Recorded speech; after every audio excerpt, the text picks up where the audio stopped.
Should have turned, there you go. Okay. Red button is Okay, now, ladies, gentlemen, guys and girls, here's what we're going to talk about. We're going to get involved a little bit in communication skills. We're going to talk about the difference between men and women. This is the difference that makes a good salesman, and a poor salesman. It's called layering. Does anybody know what it means? L-A-E-R. Do I have any kind of guess? We're going to talk about what it is, how we use it, what can we accomplish with it. Here's your answers. Listen, acknowledge, explore, and respond. Okay, guys, here's the answer to this right here. What is layering? Women are born with it. When they leave the womb, they have this gene. It's called layering. They listen, they acknowledge, they explore, and they respond. Guys, we couldn't find it if it was in front of us 40 foot tall. And even if we did, we don't know how to use it. Okay, here's an example. If I come to this dealership and I say, I want a car with a lot of speed. Mark, give me an answer. Corvette. Mac? We could whip up one with a Justin? Camaro. Kyle? Kyle? Chevys. Corvette.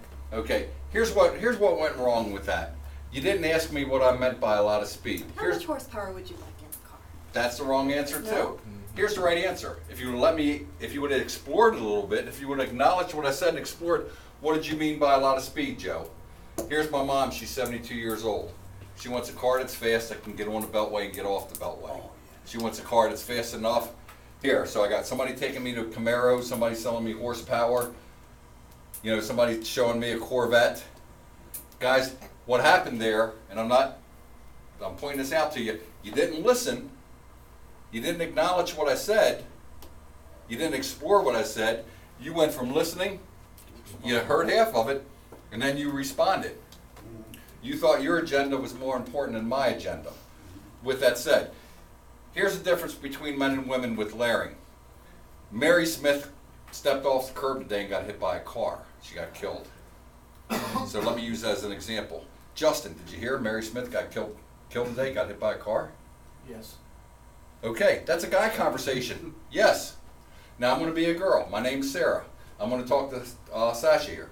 Sasha, my God, did you hear about Mary Smith today? She stepped off the curb and got hit by a car. That's horrible.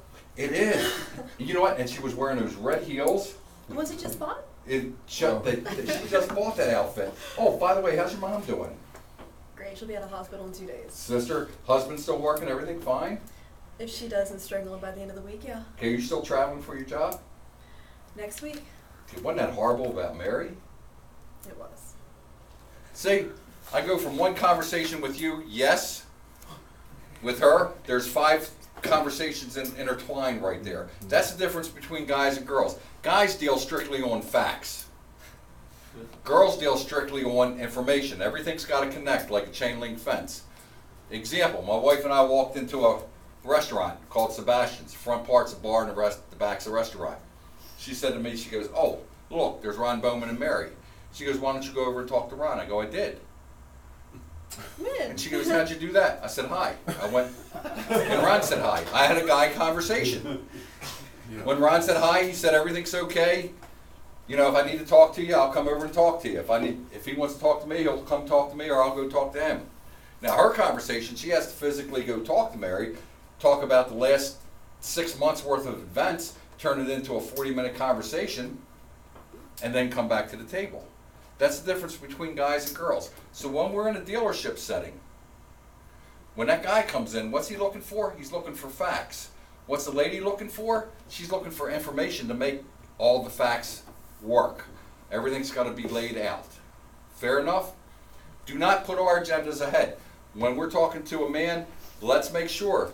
If he says, man, I'm looking for a big old truck, don't take him outside and show him a 1-ton truck. What do you need the truck for? What are you using the truck for? What are you towing? What kind of camper are you putting on it? What are you going to do with it? What's it going to do for you? Get all the information. Acknowledge what he says, explore it. When you respond, you act smarter, you look smarter, and the customer has more faith and value into you to make a decision with you. If you cut them off, you take my 72-year-old mom to show her Corvette, she's laughing at you. She's saying, Joe, we're out of here. These people don't know what they're doing. You never let me finish. Now, if you talk to her, she would tell you, I'm scared to death on the highway. I can't pass the big trucks. When I got to enter one, I'm afraid somebody's going to just run over me. When I'm trying to leave, I'm afraid somebody's going to just run up over the back of my car. I just want a car with a lot of speed. A lot of speed may be a Chevrolet Malibu with 235 horsepower. Fair enough? So all I'm saying, LAER, listen, acknowledge, explore, then respond.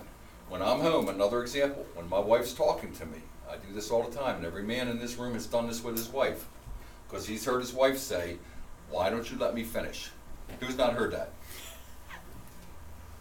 Okay, everybody's heard it. All right, my wife says that to me all the time. I allow her 41 words. And from there I go right to respond. And then she says, Would you let me finish? will you let me finish? That's why I don't like talking to you. You never let me finish. And guess what? I bring that to this dealership.